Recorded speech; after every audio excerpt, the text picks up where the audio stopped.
All right, let's jump right in. We're going to journey back to the 17th century to explore a figure who was so influential, such an intellectual giant, that he earned one of the most incredible titles in all of church history. The Prince of the English Divines. I mean, just let that sink in for a second. That's not a nickname you just get handed to you. It points to a kind of respect and intellectual authority that's almost hard to wrap your head around today. Right away, you know we're dealing with someone on a whole other level. So that's the real question, isn't it? How does a guy end up with a title like that? Today, we're going to peel back the layers on the life of John Owen and try to understand the man behind the monumental legend. Okay, so his story starts where you'd expect, in his youth. Except Owen's youth was anything but typical.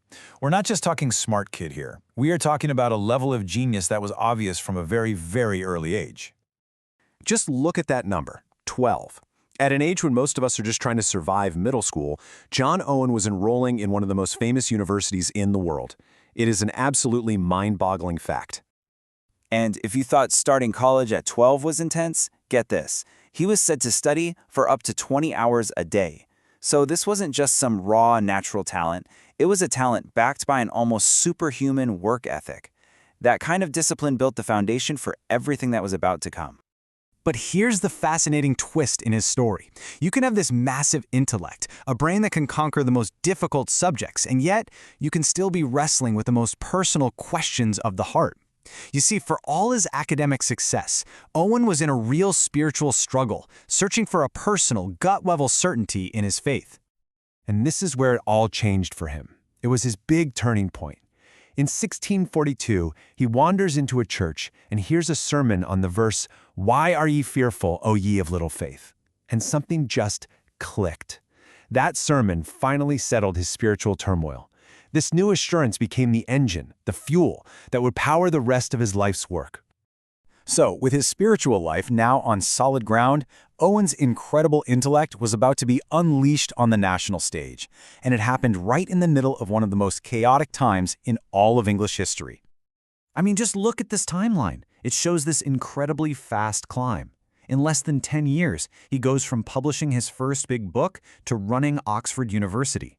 He wasn't just a scholar anymore, he was quickly becoming a major player in the new English Commonwealth. And you have to remember what was going on at the time. The country was basically tearing itself apart. And Owen wasn't just watching from the sidelines. No way. He was right in the thick of it, advising the most powerful man in the country, Oliver Cromwell, and steering England's top university through it all. And the scope of his influence was just massive.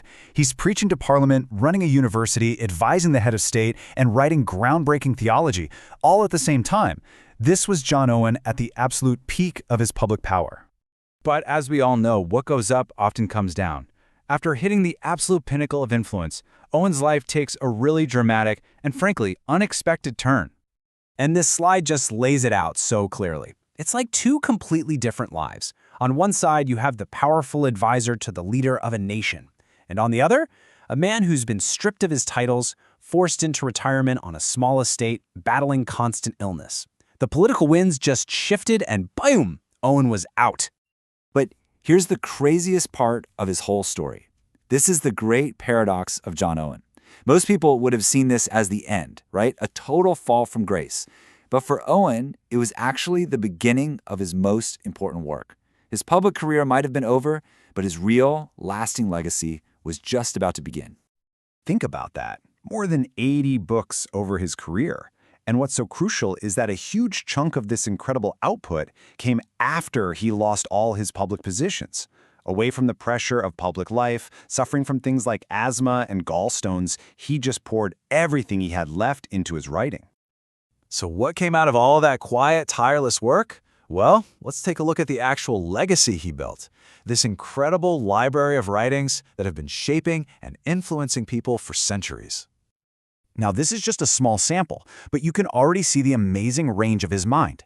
And here's the key to why these books are still around today. Owen had this rare gift of combining massive theological depth with real, practical insight into the human condition.